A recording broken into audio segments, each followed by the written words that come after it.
From The National, this is Trending Middle East. It's Wednesday, June 25th. Here are today's headlines. A ceasefire agreement between Israel and Iran proved fragile just minutes after it took effect. Israel accused Iran of breaching the ceasefire on Tuesday morning, hours after it was declared by U.S. President Donald Trump.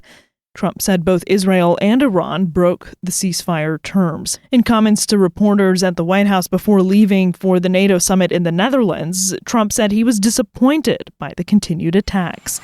Israel, as soon as we made the deal, they came out and they dropped a load of bombs, the likes of which I've never seen before. The biggest load that we've seen. I'm not happy with Israel. You know, when I say, okay, now you have 12 hours, you don't go out in the first hour and just drop everything you have on them. So I'm not happy with them. I'm not happy with Iran either. Qatar revealed on Tuesday it helped broker the ceasefire deal between Israel and Iran. Qatar's Prime Minister Sheikh Mohammed bin Abdulrahman Al Thani said Qatar was surprised to have been attacked by Iranian missiles given its role in attempting to defuse the conflict. The National's Vanessa Ghanem is here with more. Definitely the situation here is fragile. However, I think generally speaking, things are heading toward de-escalation. This might still create some sort of distrust by Gulf countries toward Iran's policies in the region. Iran on Tuesday said at least 610 people had been killed and more than 4,700 wounded in the Islamic Republic since the start of the war with Israel on June 13th. Iranian officials have been releasing statements today and holding calls with Qatari officials, telling them that this was not an act of aggression against the state of Qatar, but rather an act of self-defense. However, the message was clear from Qatar's side, and the emir himself said that the breach was completely inconsistent with the principle of good neighborliness and the close relations between the two countries. So yes, it was a measured response, a calibrated one, and a face-saving one, actually, to de-escalate tensions with Washington. But the price could be a reignited mistrust across Gulf. Violence continues to plague aid distribution in Gaza. Palestinian media reported 32 people were killed in Gaza on Tuesday morning while waiting for aid.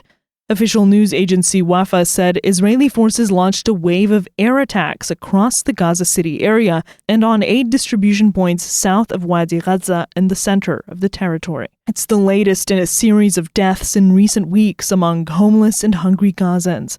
North of Rafah, 3 people were shot dead and others were injured when Israeli troops shot at groups queuing for supplies, Wafa said, citing medical sources. More than 500 Palestinians have been killed at aid distribution points by the Gaza Humanitarian Foundation since its inception on May 27th. That includes 93 who were killed by Israeli gunfire as they approached UN aid trucks. This, according to a Tuesday statement from a spokesperson for the UN High Commissioner for Human Rights, Thamin al-Khitan. Medical agency Doctors Without Borders sounded the alarm over patterns of what it called, quote, ethnic cleansing, unquote, in Gaza. The National heard from Doctors Without Borders Secretary General Christopher Lockyer earlier this month.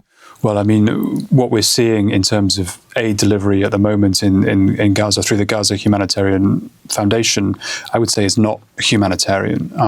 This is an approach to aid that we completely reject. Why do we reject it? Well, it's a militarized, politicized form of giving assistance. We always work according to humanitarian principles in terms of neutrality, independence, and impartiality, and there's a reason for that. Today is the second day of the NATO summit. It kicked off at The Hague yesterday with a long agenda initially set to focus in large part on Russia, Ukraine, and the European defense, soon overshadowed by escalation between Iran and Israel.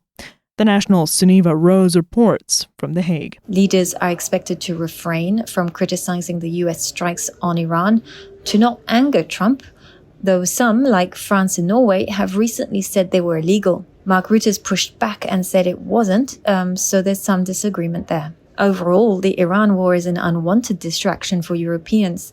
They want to focus on boosting their military spending to defend themselves against Russia, which they view as an existential threat.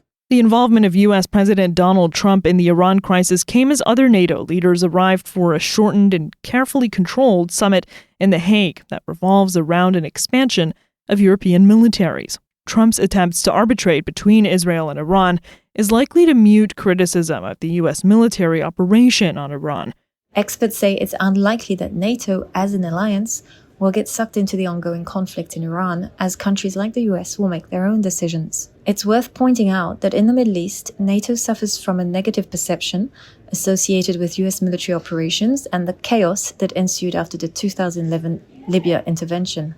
But today, the NATO mission in Iraq, which focuses in capacity building of Iraq's security forces, is widely viewed as a success, and the alliance on June the 12th signed an agreement for the establishment of a diplomatic NATO liaison office in Amman in Jordan. That's all for this morning's headlines. You can get these stories and follow live updates at our site. Yasmin Altaji, The National.